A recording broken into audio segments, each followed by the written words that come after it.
Today, in this video, we're gonna talk about megapixels in the cameras and how they affect them, if more megapixels in a camera is better than less megapixels. And this is not just only for professional cameras, but also for smartphones. We saw last year the iPhone had only 12 megapixels and other smartphones reached 108 megapixels. That's crazy. Nowadays, iPhones have 48 megapixels and the Samsung S23 Ultra has 200 megapixels. This is extreme. But is it true that more megapixels in a camera are better than less? A couple of months ago, I published a YouTube short talking about this topic, and it all started because always my friends, every time they want to buy a camera, they keep asking me, Mario, which camera to buy, which is better, and they usually think that the more megapixels, the better the camera is, which is completely wrong. Let's imagine that we have two full-frame cameras, and pay attention, we're talking about the sides of the sensor being the same size. One of the cameras has 20 megapixels and the other camera has 45 megapixels, so basically more than double. Now let's look at the screen. As you can see on the right side, the pixels of the 20 megapixel camera are much larger. Look at the comparison. It's more than twice the difference in size,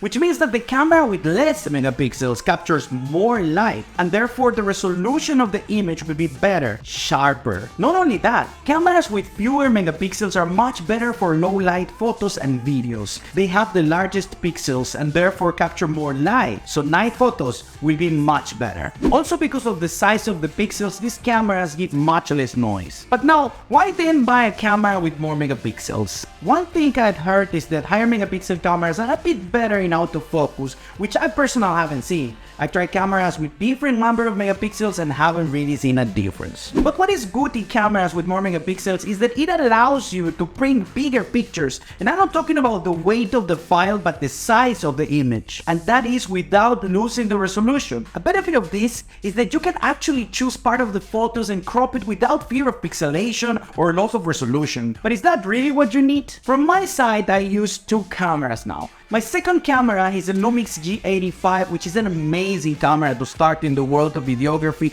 and photography because it's not expensive at all. It is only 16 megapixels and the sensor is a micro four thirds, but it's really amazing, especially for video. The quality is very good and like I said, is not expensive at all. And by the way, if you're interested in the review of this camera, just let me know in the comments below and I will do it for you. My main camera is the Lumix S5. It's a full frame camera with 24.2 megapixels, and the quality for video and photos is just incredible. I sell many of these photos on stock platforms, which demonstrates the quality of the camera. Also, if you want a review of this camera, let me know in the comments below. In the end, the camera to buy depends on the use you will give it, but remember that the numbers and specifications are not everything. The magic is in your creativity. I would like to know which camera you're using and if you are happy with it. Let me know in the comments below. I hope this video helped you, and until next week.